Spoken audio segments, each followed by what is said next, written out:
वो जो अक्सर कोट पैंट पहन के आती हैं स्टूडियो में, अभी वो तिलक-विलक लगा के भगवा कपड़े पहनकर बाकायदा जो पढ़ रही हैं गीता के श्लोक पढ़ रही हैं और वहाँ पर भक्ति भजन सब कुछ हो रहा है। मतलब ये समझिए इस तरह से हो रहा है कि देखना और सुनना भी बहुत मुश्किल लग रहा है कि आखिर इस वक़्त को जिया कैसे जाए? आखिर इस वक़्त को काटा कैसे जाए? और ऐसा नहीं है कि हम ये 3 लोग इन 3 खिड़कियों में सिर्फ़ हम परेशान हैं। बहुत सारे ऐसे लोग हैं जिनको इस वक़्त समझ में नहीं आ रहा, जिनके पास ऐसा प्लेटफ़ॉर्म नहीं है जहाँ 3 लोग भी बैठ के बात कर सकें और उसे कुछ हज़ार लोग सुन सकें, जिनको समझ नहीं आ रहा कि इस पूरे दौर को काटा कैसे जाए।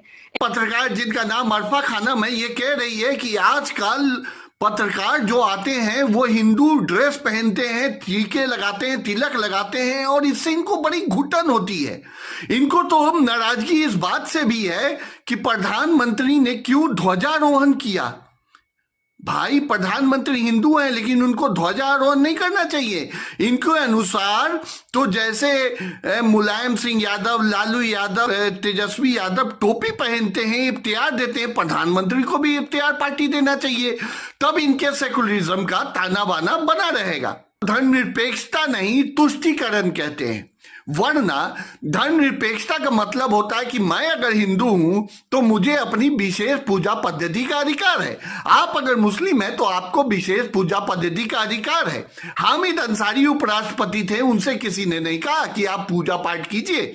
तो आप मोदी को पूजा पाठ करने से कैसे रोक सकती हैं? आपके दिल में कैसे जलन हो सकती है?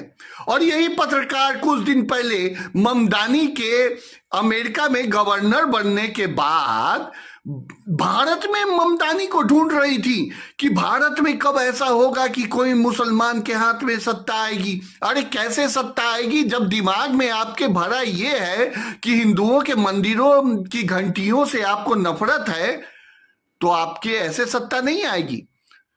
तो इन्होंने, मोदी ने सच में सेकुलरिज्म निभाया है या तुष्टीकरण किया है, वो आप सोचिए। और क्या एक हिंदू प्रधानमंत्री को यह हक नहीं है कि वो ध्वजारोहण करे, सुबह सुबह पूजा करे? क्या इससे कोई सेकुलरिज्म सच में खतरे में पड़ता है? और अगर खतरे में इससे पड़ता है तो मनमोहन सिंह के समय में या उससे पहले के नेताओं के समय में मुख्यमंत्री आवास और राष्ट्रपति भवन में जो इफ्तियार पार्टी होती थी, उससे कौन सा सेकुलरिज्म आसमान पे चला जाता था? सोचिए और बताइए, सेकुलरिज्म पहले था या अब है? धन्यवाद।